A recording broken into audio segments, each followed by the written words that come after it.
Enfouis dans la roche, cachés dans des failles, oubliés dans des grottes, l'eau circule dans les artères de la montagne, comme une porte ouverte vers l'exploration, où la lumière du jour n'est plus qu'un lointain souvenir.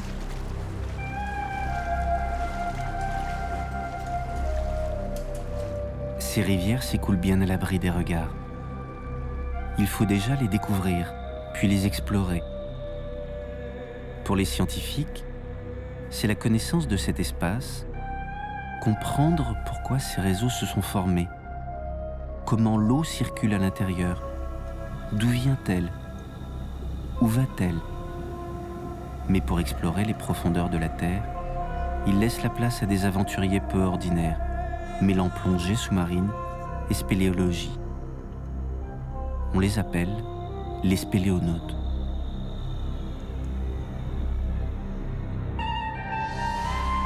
La source de la Mescla est ce Graal si convoité. Une eau chaude, légèrement salée et abondante, de quoi attiser la curiosité. Son origine est un mystère au fond d'un puits insondable, la quête mystique de l'homme sur l'inconnu. C'est l'histoire de ce siphon qui sort au grand jour, l'histoire de l'eau sous la montagne.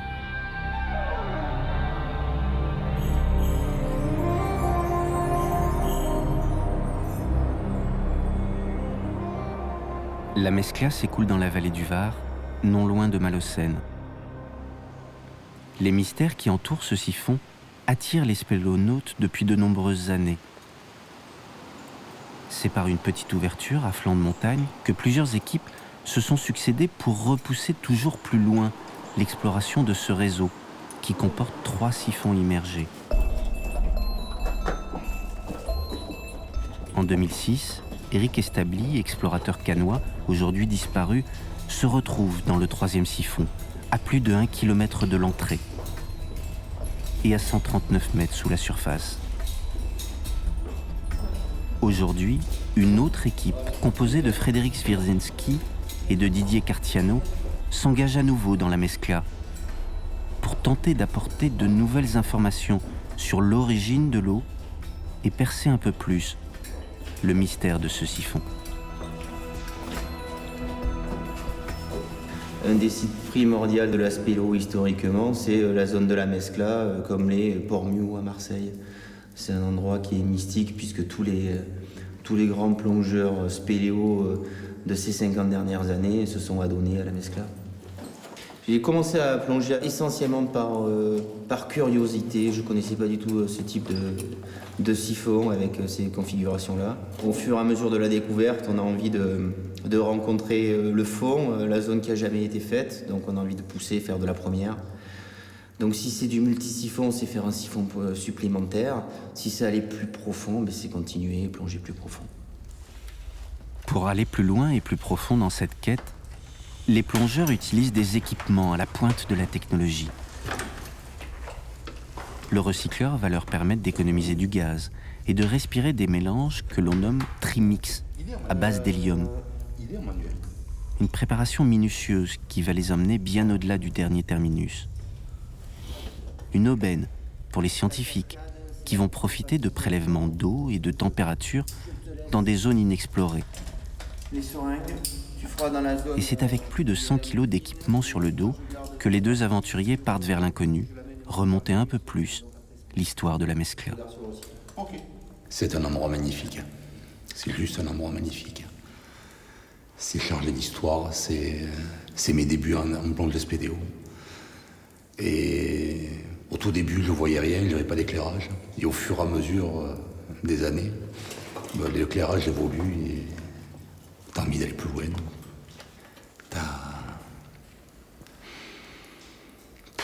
T'évolues le long du fil, t'as les pages d'histoire qui se tournent, c'est fabuleux, c'est fabuleux.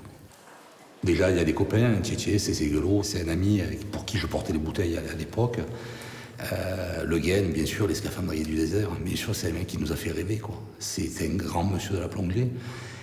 Tu as Sennmayer aussi qui est venu ici, voilà, à chaque fois tu vas, tu sais que ces mecs-là sont venus là, tu passes sur leur fil, Les drames, oui, j'ai perdu un copain, Jay, plus loin, là, en 98. Moi, je plongeais pas encore.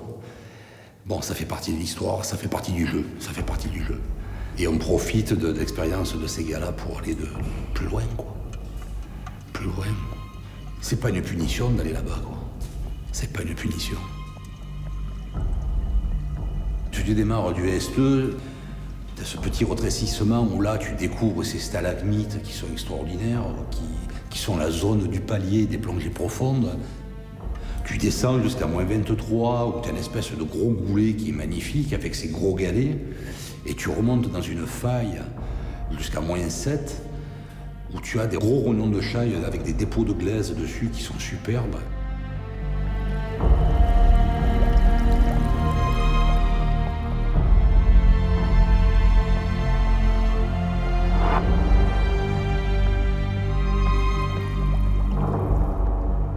Tu déambules dans un couloir dans la zone des moins 9, moins 7, où tu as le bec de cygne, puis là, les galeries s'agrandissent, deviennent rondes, puis tu replonges, tu descends moins 20, moins 25, moins 30.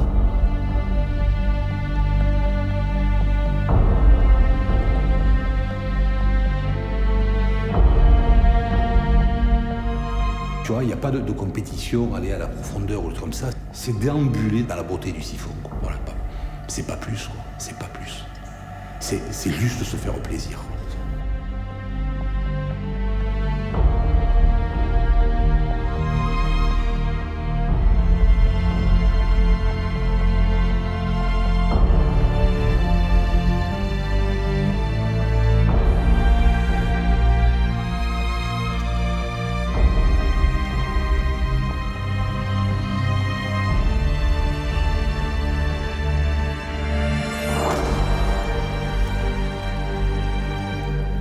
Les deux plongeurs s'engagent véritablement dans le ventre de la Terre.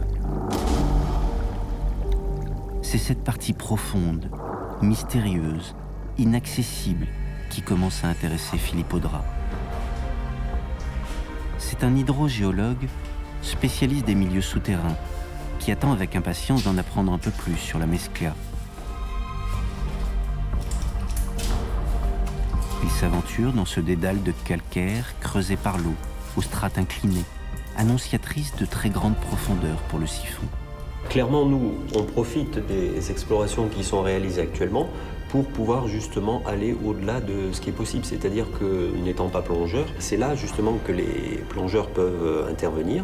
C'est qu'ils vont prendre des mesures, ils vont emporter des capteurs, ils vont échantillonner, et comme ça, on pourra savoir ce qui se passe à différents endroits et où arrivent les différents types d'eau, et avoir aussi la composition chimique de l'eau ou le comportement physique de l'eau. Quelle est la température de l'eau thermale, puisqu'ici, elle est mélangée, donc on ne connaît pas la température initiale. Il y a deux composantes dans l'eau qui arrive à la Mescla. Il y a d'une part l'eau qui s'infiltre juste au-dessus sur le massif du Mont Vial. Ça, c'est de l'eau froide et qui arrive assez rapidement après les pluies. Et puis, à plusieurs kilomètres, ou voire 10, 20 kilomètres d'ici, donc sur les versants de la vallée du Var, l'eau, elle va s'infiltrer, elle va descendre à grande profondeur, et c'est là où elle va se réchauffer et remonter, se charger en sel aussi, se dissoudre le sel qui est en profondeur. Elle va se charger et remonter lentement. Quand il n'y a pas beaucoup de courant, les différentes masses d'eau vont avoir tendance à rester séparées, à ne pas se mélanger. Et donc, entre chaque masse d'eau, on a donc cette séparation, cette transition, ce qu'on appelle l'allocline, que les plongeurs voient bien. C'est un peu le même principe que les nuages qui sont entre deux masses d'air, ça fait donc comme un brouillard. Pour l'eau froide, c'est très facile de connaître les temps d'arrivée parce que donc on a les pluies, on a les variations de débit qui sont enregistrées à la source, et donc les temps de passage, c'est entre quelques jours, 1 ou 2 jours, à quelques heures. Pour les orages les plus violents, ça passe en quelques heures. Par contre, pour l'eau thermale, donc celle qui passe à grande profondeur, le cheminement se fait au travers de fissures, de petites fissures. C'est très long et ça peut prendre des milliers d'années.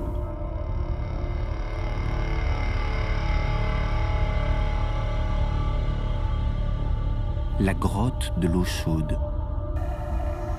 Cette eau s'infiltre en très grande profondeur.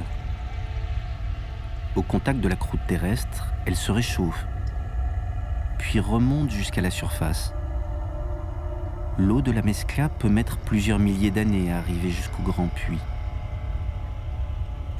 Remonter son courant, c'est aussi remonter le temps pour apprendre du passé.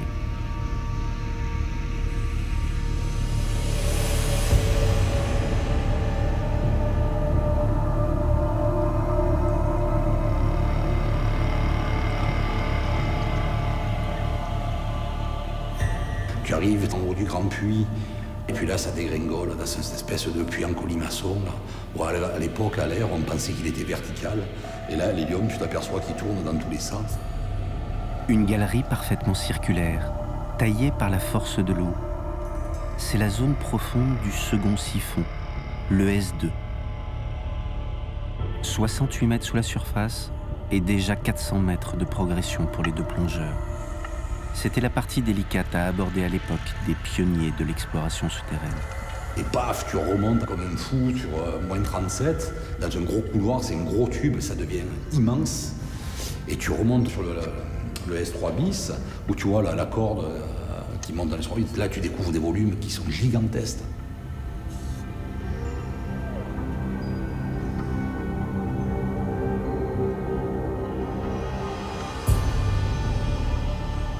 Ces pionniers ont été filmés dans les années 80. Du 16 mm pour figer à tout jamais une époque. Pierre Raymond tenait la caméra. Il est spéléologue, mais aussi plongeur. La Mescla est un réservoir à souvenirs pour lui. Bon et mauvais. À l'époque, c'était du 16, donc 16 avec du son double bande, et c'était plus lourd, il fallait beaucoup d'éclairage. Et puis, cette notion de garder des images, d'immortaliser un événement, j'allais pas dire voleur d'images, mais c'est drôle quand on les revoit 30 ans après, les images, tout a changé, le monde a changé, les gens ont changé, c'est la magie du film. En 1987, deux Niçois, Jean-Claude Tardy et Didier Cessegolo, s'élancent pour traverser le S2. 750 mètres à la palme, avec le passage du fameux puits à 68 mètres de fond, en plongeant avec de l'air comprimé. Une autre époque. Il y avait énormément de monde, il y avait plusieurs clubs spéléo qui étaient venus pour donner un coup de main. Il y avait des plongeurs qui étaient partis avant pour mettre des bouteilles relais un peu partout, sur tout le trajet. Et Didier et Jean-Claude sont partis pour faire la pointe. C'était extrêmement engagé. La principale qualité de ces plongeurs, c'était le mental. Voilà. Donc la technicité, la maîtrise complète de toute leur plongée et surtout le mental. La plongée en siphon, c'est un engagement. Ils sont entièrement autonomes. Et même comme ils étaient deux plongeurs, un par rapport à l'autre, ils peuvent pratiquement pas intervenir l'un sur l'autre pour se donner un coup de main. Ou voilà. Ils plongent en binôme, mais chacun fait sa plongée et gère sa plongée.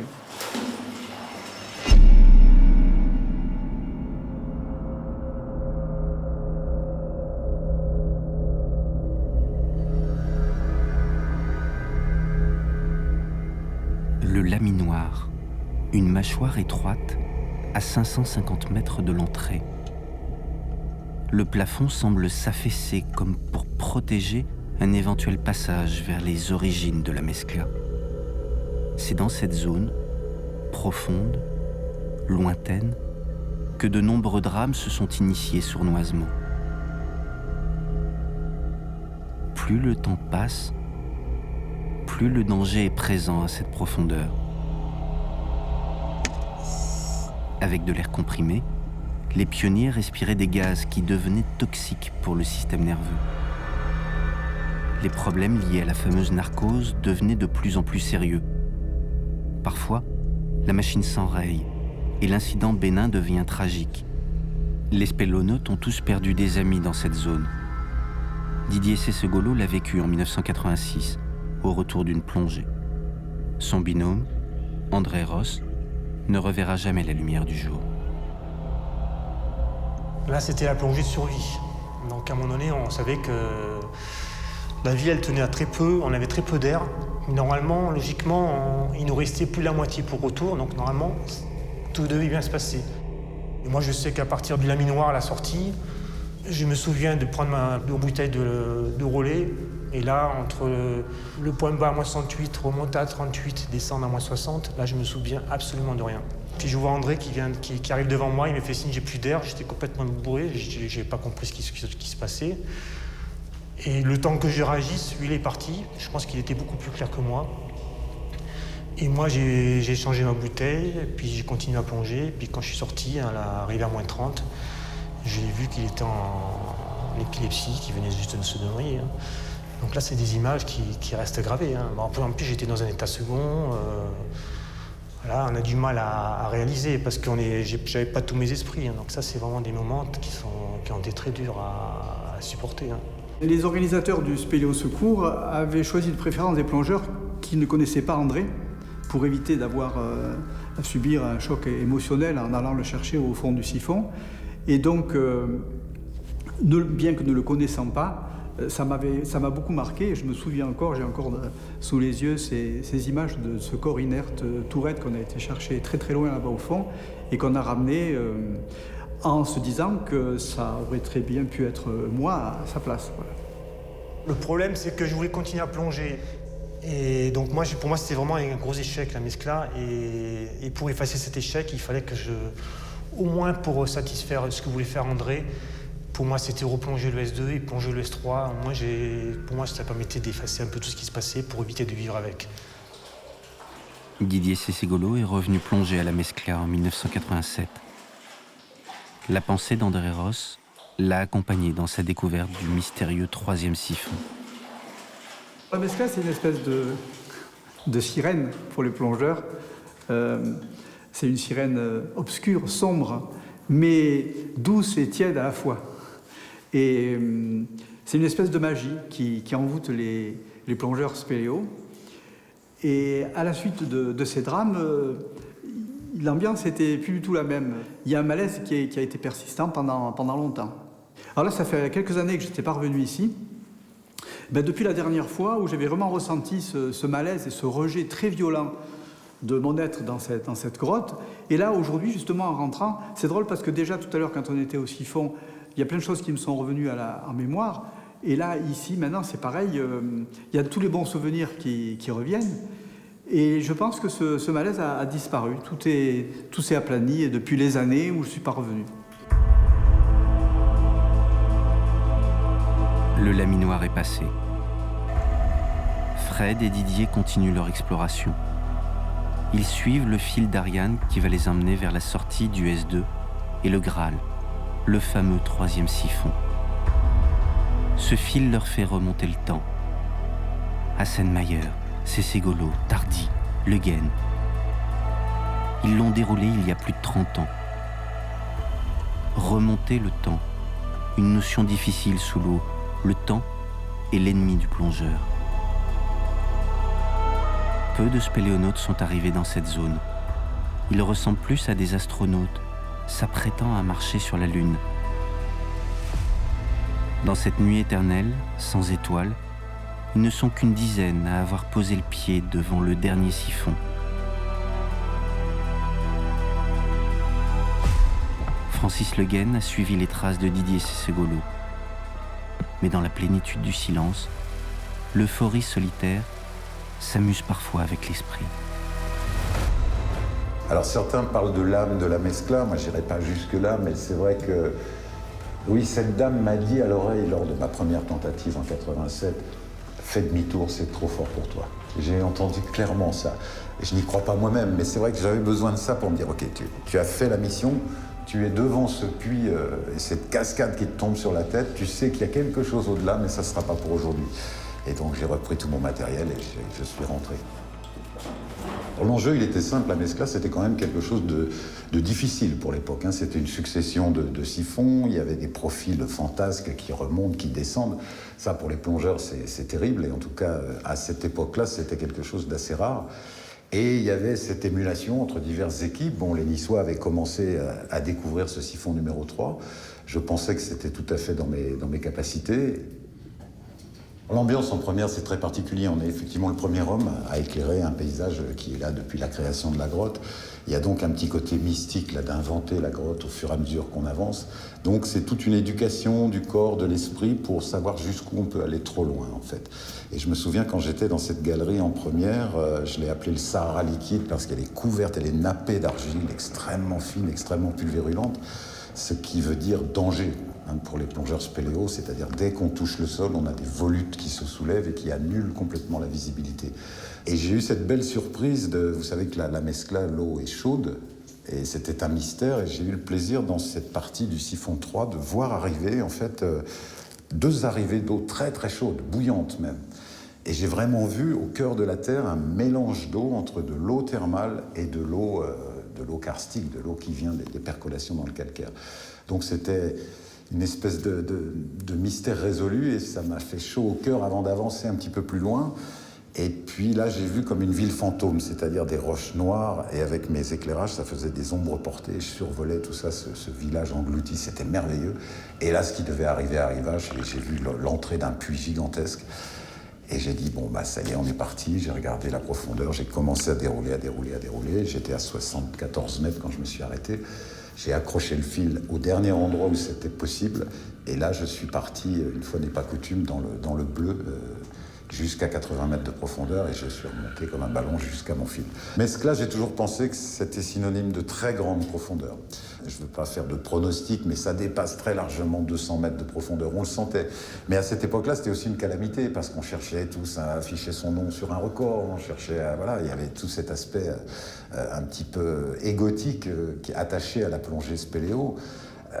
Et je savais qu'à un moment donné, il fallait que je m'arrête. Moi, à cette époque-là, j'allais dans les 100 mètres de profondeur avec de l'air comprimé. Après, j'ai employé les mélanges, mais à cette époque-là, c'était à l'air. Et je pensais que très vite, j'allais atteindre cette limite et qu'il faudrait bien que je m'arrête. Et effectivement, dans le siphon 3 à 80, j'ai dit, bon, retourne et retrouve ceux qui t'aiment et ceux que tu aimes.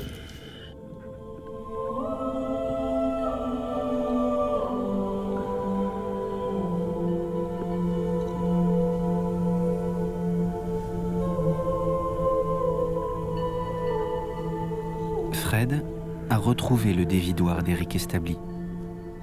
Il l'a amené à plus de 1,5 km de l'entrée, jusqu'à la profondeur de 165 mètres dans ce puits sans fond de la Mescla.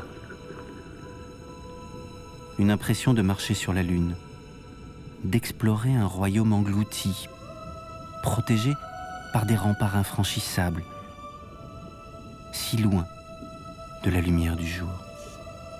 Pour revenir sur Terre, ils ont de longues heures de décompression, propices à la réflexion et au rêve, rendant un dernier hommage à tous ceux qui sont passés avant eux.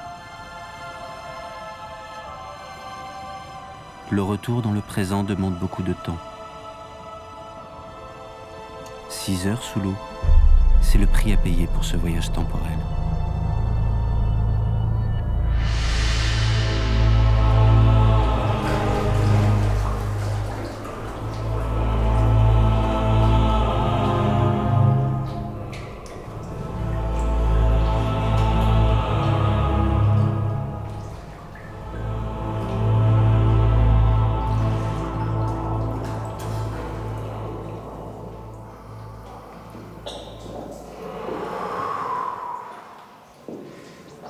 Didier s'est arrêté dans la zone des 110 mètres, et puis moi j'ai eu la chance de pouvoir plonger sur la suite de Eric là. Donc après 145 jusqu'à 165 mètres avec les matériels d'époque qui étaient là et tout, enfin c'était superbe. Voilà. Cette vision de ce puits qui descend, comme ça, il t'aspire. C'est...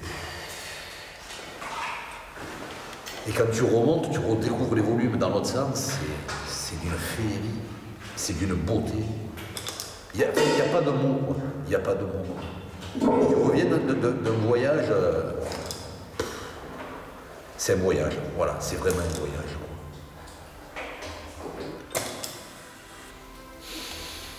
Là, on vient de sortir de l'eau, moi j'ai qu'une idée en tête, c'est y retourner, quoi. C'est y retourner, quoi. Fred et Didier sont retournés dans les profondeurs de la Terre. Les sirènes de la Mescla les ont emmenés jusqu'à 200 mètres de profondeur, sans toutefois leur dévoiler les mystères du siphon.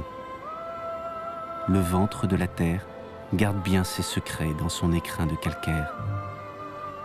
L'eau continue de s'écouler sous la montagne, chaude, salée, jusqu'à enfin devenir étincelante sous les rayons du soleil.